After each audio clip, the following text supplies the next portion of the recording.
তো বস চলে এসেছি নতুন ভিডিও নিয়ে। তো আজকে এই ভিডিওতে কথা বলবো উইন্ডোজ প্রোডাকশন হাউসের এই বছর পুজোতে যে সিনেমাটা মুক্তি পাবে পুজোতে, বহুরূপী দ্য গোল্ডেন ডাকু, এই সিনেমাটা নিয়ে কথা বলবো।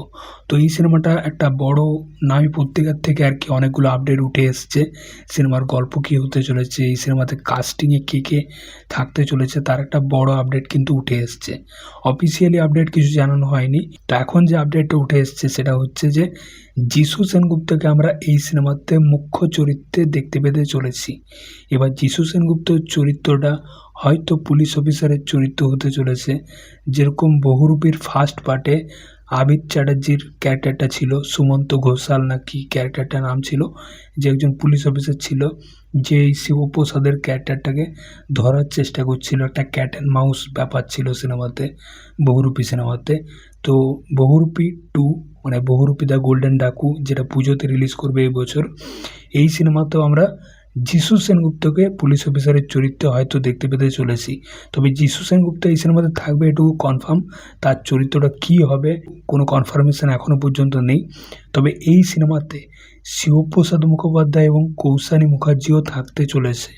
তারা আগের পার্টে যেরকম চরিত্রে ছিল, মানে ডাকাতের চরিত্রে, এই পার্টেও কিন্তু তারা ডাকাতের চরিত্রেই থাকতে চলেছে। তো আমার মনে হচ্ছে যিশু সেনগুপ্ত হয়তো পুলিশ অফিসারের চরিত্র থাকবে। নতুন একজন পুলিশ অফিসার হয়তো আসছে, সে এবার এদেরকে ধরার চেষ্টা করছে, এটা হতে পারে, মানে গল্পটা যেটুকু বুঝতে পারা যাচ্ছে। তো এই পার্টটা মানে বহুরূপীর সেকেন্ড পার্টটা ডিরেক্ট করতে চলেছে শিবপ্রসাদ নন্দিতা জুটি। তো দেখা যাক কেমন হয়। রক্তবীজ যখন 2 আসলো তখন একটা হিউজ এক্সপেকটেশন ছিল, কারণ রক্তবীজ একটা ব্লকবাস্টার সিনেমা ছিল। তো তার সেকেন্ড পার্ট, তো একটা এক্সপেকটেশন ছিল, কিন্তু রক্তবীজ 2 সেটা ফুলফিল করতে পারেনি।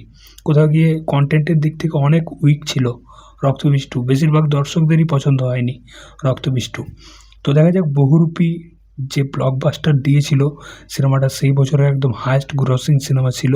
বহুরূপীর বক্স অফিসকে ব্রেক করতে পারে কিনা বহুরূপী 2, এই বহুরূপী দ্য গোল্ডেন ডাকু সিনেমাটা যেটা পুজোতে আসছে, সেটাই দেখার। সিনেমাটা কেমন হয় সেটাই দেখার। তো এবার কিন্তু তারা বড় মাস্টার স্ট্রোক খেলেছে, জানছে যে পুজোতে এবার বড় ক্ল্যাশ হতে চলেছে। তো এবার তারা কিন্তু যিশু সেনগুপ্তকেও সঙ্গে নিয়ে আসছে। শিবপ্রসাদ মুখোপাধ্যায় থাকছে, তার সাথে যিশু সেনগুপ্ত এবং কৌশানী মুখার্জি। দেখা যাক কেমন হয়। তো এবছর পুজোতে কিন্তু একটা বড় ক্ল্যাশ হবে। উইন্ডোজ প্রোডাকশন হাউসের এই বহুরূপী দ্য গোল্ডেন ডাকু রয়েছে, দেবের প্রোডাকশন হাউস থেকে আসছে এই দেশু 7 দেব শুভশ্রী সিনেমাটা। এসবিএফ তো সিনেমা আসবেই, মানে এসবিএফ পুজোর স্লটটা ছাড়বে না। অপরদিকে জিদ্দাও মানে একদম পুরো কনফার্ম করে দিয়েছে যে তার সিনেমা কেউ বলে বিপ্লবী কেউ বলে ডাকাত, সেই সিনেমাটা আসছে। এছাড়া আরও 2-1টা প্রোডাকশন হাউস থেকে হয়তো কিছু আসতে পারে পুজোতে। দেখা যাক, একটা বড় ক্ল্যাশ কিন্তু পুজোতে হতে চলেছে। এবার সবথেকে বড় ক্ল্যাশটা হবে দেব ভার্সেস উইন্ডোজ। এটা প্রত্যেকবারই হয়, এবারেও কিন্তু হতে চলেছে। তার সাথে জিদ্দা রয়েছে, জিদ্দাও ভুললে চলবে না বস, জিদ্দাও কিন্তু কাঁপিয়ে দেবে, অনেকদিন পর আসছে। দেখা যাক তোমাদের কি মতামত এই বিষয় নিয়ে, অবশ্যই কিন্তু কমেন্টে জানিও এই সিনেমাটা নিয়ে, বহুরূপী দ্য গোল্ডেন ডাকু। চলো দেখা হচ্ছে পরের ভিডিওতে। চ্যানেলটা নতুন থাকলে কিন্তু অবশ্যই সাবস্ক্রাইব করে যাও বস। টাটা।